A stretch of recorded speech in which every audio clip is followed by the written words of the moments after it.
दोस्तों, देश के अलग अलग कोनों से कुछ ऐसी तस्वीरें सामने आई है जो किसी एक घटना की कहानी नहीं है। ये एक सोच का पर्दाफाश है। एक ऐसी सोच जो सत्ता में आते ही इंसान को राजा और जनता को गुलाम समझने लगती है। सबसे पहले बात करते हैं उत्तराखंड की। उत्तराखंड के एक मंच पर माइक उठा और एक नेता ने बिहार की महिलाओं की कीमत तय कर दी। ये कोई सड़क छाप आदमी नहीं था, कोई नशे में बड़बड़ाता हुआ व्यक्ति भी नहीं था। ये थे उत्तराखंड सरकार की महिला सशक्तिकरण मंत्री के पति। जी हां, वही मंत्री जिनका काम महिलाओं के सम्मान, सुरक्षा और अधिकारों की बात करना है। और उसी मंत्री का पति मंच से कह रहा है, जिनकी शादी नहीं हुई वो मेरे साथ बिहार चले। उत्तराखंड की महिला सशक्तिकरण मंत्री रेखा आर्य के पति गिरधारी लाल साहू का वीडियो वायरल है, जिसमें वो बिहार की महिलाओं को वस्तुओं की तरह पेश कर रहे हैं और कह रहे हैं कि उन्हें 20 से 25 हजार में खरीदा जा सकता है। सुनिए, आप खुद सुनिए कि किस तरीके से वो इस बात को कह रहे हैं। तो बेटा शादी बुढ़ापे में करोगे? हम लोग 3-4 बच्चे हो जाते हैं। लड़की हम तुम्हें बिहार से ले आएंगे, बिहार में 20-25 हजार रुपए मिल जाती है। हाँ, चलिए तो मेरे साथ हम तुम्हारी शादी कराएंगे। घोषणा कर रहे हैं। सोचिए, वाक्य कितना घिनौना है। इसमें सलाह नहीं है, इसमें सोच है। एक ऐसी सोच जिसमें महिलाएं इंसान नहीं सामान हैं। एक ऐसी सोच जिसमें बिहार की बेटियां शादियों के लिए स्टॉक हैं।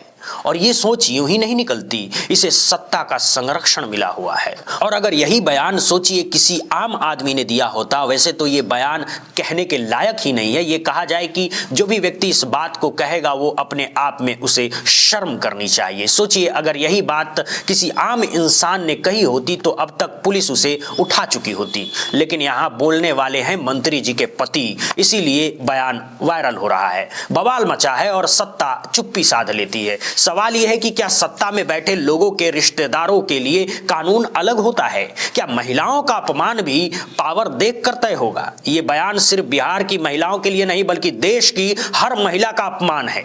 यह उस मानसिकता का सबूत है जिसमें महिलाओं को अपनी मर्जी, अपनी पहचान, अपनी गरिमा के साथ जीने का हक नहीं दिया जाता है। और सबसे खतरनाक बात तो यह है कि यह सब मजाक, सलाह और हंसी ठिठोली के नाम पर हो रहा है। हंसते खिलखिलाते मंत्री जी ये बातें कर रहे हैं, सोशल मीडिया पर लोगों का गुस्सा फूट रहा है। सवाल उठ रहे हैं कि अगर सोचिए किसी मंत्री जी की पत्नी के लिए ऐसा कह दिया होता तो क्या यह मजाक रहता?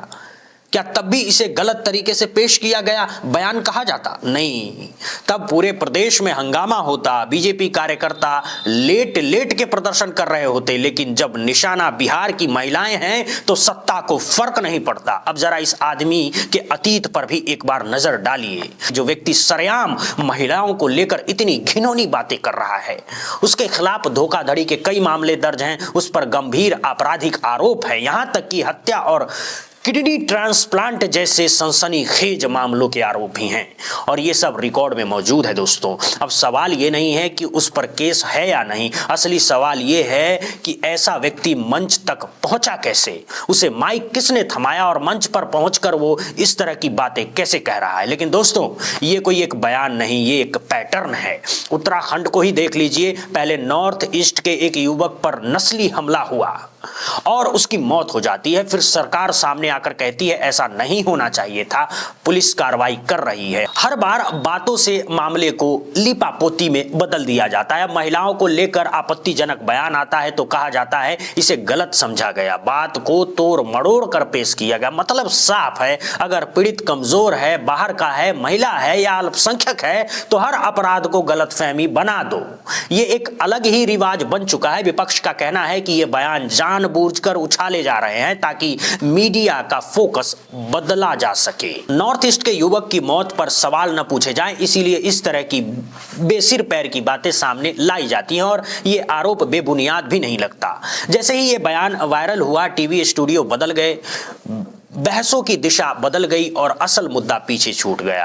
अभी हाल ही में उत्तराखंड सरकार एंजेल चकमा के मामले को लेकर चारों तरफ से घिरी हुई थी। करीब 15-20 दिन बाद अचानक मुख्यमंत्री जी को ये होश आता है कि चलो अब परिवार से बात कर लेते हैं। वो भी एक पूरा पीआर स्टंट जैसा नजर आया। और अब देखिए, उत्तराखंड में ही मंत्री जी के पति बिहार की महिलाओं को लेकर किस तरह की बयानबाजी कर रहे हैं। दोस्तों, ये वो पुरानी खेल है, एक विवाद से दूसरे विवाद को ढकने का। लेकिन अब सवाल यह है कि क्या महिलाओं का अपमान डैमेज कंट्रोल का टूल बन चुका है? क्या महिलाओं की इज्जत इतनी सस्ती है कि उसे सत्ता की ढाल की तरह इस्तेमाल किया जाएगा? यहां बात सिर्फ एक मंत्री के पति की नहीं है, यह बात उस सोच की है जो सत्ता के आसपास पलती है, उस सोच की जो महिलाओं को बराबरी का इंसान नहीं मानती, उस सोच की जो ये मानती है कि अगर ताकत है तो कुछ भी बोला जा सकता है, कुछ भी किया जा सकता है। और सबसे बड़ा सवाल, महिला सशक्तिकरण की बातें करने वाली सरकारें आखिर किस मुंह से महिलाओं की आजादी, सम्मान और सुरक्षा की बात करती है?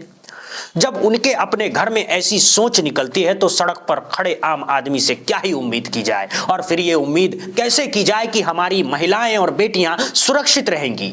ये गुस्सा इसलिए भी है क्योंकि ये कोई पहली घटना नहीं है दोस्तों। हर बार बयान बदला जाता है लेकिन सोच वहीं की वहीं रहती है, और जब तक इस सोच पर सवाल नहीं उठेंगे तब तक मंचों से महिलाओं की कीमत लगती रहेगी दोस्तों, और सत्ता कहती रहेगी मामले को बढ़ा चढ़ाकर पेश किया गया है, इससे गलती हो गई, जुबान फिसल गई, मेरे बयान को गलत तरीके से पेश किया गया। लेकिन सच है, मामला बढ़ा चढ़ाकर पेश किया गया नहीं है, मामला वही है जो साफ साफ दिखाई दे रहा है। अब सवाल सिर्फ इतना है, क्या देश में महिलाओं का सम्मान वाकई जरूरी है, या फिर यह सम्मान सिर्फ भाषणों तक ही सीमित रह गया है? हालांकि अब तो भाषणों में भी जिस तरह के बयान नेता देते नजर आ रहे हैं वो किसी से छुपा नहीं है। अब बात करते हैं कर्नाटक के बेल्लारी की। कर्नाटक के बेल्लारी में बीजेपी और कांग्रेस के समर्थक आमने सामने आ गए। मामला इतना बढ़ गया कि व्यक्ति की मौत हो गई। पूरा विवाद वाल्मीकि जी के बैनर को फाड़ने को लेकर शुरू हुआ था। इस मामले में बीजेपी के एक विधायक समेत 11 लोगों पर एफआईआर दर्ज की गई है। लेकिन दोस्तों, ये सिर्फ एफआईआर की कहानी नहीं है। यहां पत्थर चले, लाठियां चली, गोलियां चली और आखिरकार एक इंसान की जान चली गई। अब सवाल ये नहीं है कि बैनर किसका था, सवाल ये है क्या राजनीतिक इतनी सस्ती हो चुकी है कि इंसानी जान की कीमत एक पोस्टर से भी कम हो गई है? बेल्लारी में जो हुआ वो सिर्फ बैनर फाड़ने की घटना नहीं थी, ये थी सत्ता की भूख, राजनीतिक अहंकार और जातीय भावनाओं से खेलने की खतरनाक राजनीति। मामला वाल्मीकि जयंती और वाल्मीकि प्रतिमा के अनावरण से पहले बैनर लगाने को लेकर था, लेकिन बात इतनी बढ़ गई कि पत्थरबाजी शुरू हो गई, पुलिस पर हमला हुआ और हालात बेकाबू हो गए। पुलिस को मजबूरन हवाई फायरिंग करनी पड़ी और उसी दौरान एक व्यक्ति की जान चली गई। अब फिर वही सवाल, क्या इस देश की राजनीति इतनी गिर चुकी है कि पोस्टर और बैनर के लिए लाशें गिरानी पड़ जाएंगी? ये हिंसा बीजेपी विधायक जनार्दन रेड्डी और कांग्रेस विधायक भारत रेड्डी के समर्थकों के बीच हुई। यानी ये कोई आम जनता का झगड़ा नहीं था, न कोई अचानक भड़की हुई भीड़ थी, ये थी सीधे सीधे राजनीतिक ताकत दिखाने की लड़ाई। बताया जा रहा था कि भारत रेड्डी के समर्थक वाल्मीकि जयंती और प्रतिमा अनावरण के कार्यक्रम के लिए बैनर लगा रहे थे। जगह थी जनार्दन रेड्डी के घर के सामने का इलाका। रेड्डी समर्थकों ने रोका, बहस हुई, बहस धक्का मुक्की में बदल गई, धक्का मुक्की पत्थरबाजी में बदल गई, और फिर वही हुआ जो हर बार होता है, हिंसा बेलगाम हो गया। भीड़ ने सिर्फ एक दूसरे पर नहीं बल्कि पुलिस पर भी पत्थर फेंके, यानी कानून, वर्दी और व्यवस्था सबको खुली चुनौती दे दी गई। पुलिस ने लाठीचार्ज किया, हवाई फायरिंग हुई और उसी फायरिंग में राजशेखर नाम के व्यक्ति की मौत हो गई। अब जरा सोचिए, राजशेखर का कसूर क्या था? वो ना कोई विधायक था, ना कोई बड़ा नेता, ना किसी पार्टी का चेहरा, वो सिर्फ एक आम इंसान था जो अब पोस्टर विवाद में मारा गया व्यक्ति बनकर रह गया। पुलिस का कहना है कि गोली गलती से चली, लेकिन असली गलती उससे बहुत पहले हो चुकी थी। गलती तब हुई जब राजनीतिक ने वाल्मीकि जैसे समाज सुधारक और महापुरुष को भी शक्ति प्रदर्शन का औजार बना लिया। गलती तब हुई जब नेताओं ने अपने समर्थकों को यह भरोसा दे दिया, हम हैं, कुछ नहीं होगा, जो करना है करो। और गलती तब हुई जब भीड़ को लगने लगा कि वो कानून से ऊपर है, उसका कुछ नहीं बिगाड़ेगा। अब एफआईआर दर्ज हो चुकी है, करीब 11 लोगों के नाम दर्ज किए गए हैं। बड़े नाम हैं, पूर्व मंत्री हैं, विधायक हैं, लेकिन सवाल ये नहीं है कि एफआईआर हुई या नहीं, सवाल ये है क्या सच में जिम्मेदारी तय होगी, क्या राजनीतिक रसूख से ऊपर उठकर कार्रवाई होगी, या फिर कुछ दिनों बाद ये मामला भी जांच जारी कहकर फाइलों में दबा दिया जाएगा। और सबसे खतरनाक बात क्या है दोस्तों, पूरी की पूरी हिंसा वाल्मीकि जी के नाम पर हुई। वाल्मीकि जी जिन्होंने रामायण जैसी महान रचना की, जिनका नाम शांति, तपस्या और सामाजिक चेतना से जुड़ा है, आज उन्हीं के नाम पर पत्थर चले, गोलियां चली। दोस्तों, ये सिर्फ राजनीतिक गिरावट नहीं है, ये नैतिक दिवालियापन है। और ये घटना हमें एक कड़वा सच भी दिखाती है, आज की राजनीति में मुद्दे नहीं बचे। आज राजनीति में मांसपेशियां बोलती हैं, किसका बैनर बड़ा है, किसका इलाका कितना बड़ा है, भीड़ कितनी ज्यादा है, आज यही तय करता है कि कौन सही है और कौन गलत। और इस लड़ाई में मरता कौन है? सिर्फ दोस्तों आम आदमी मरता है।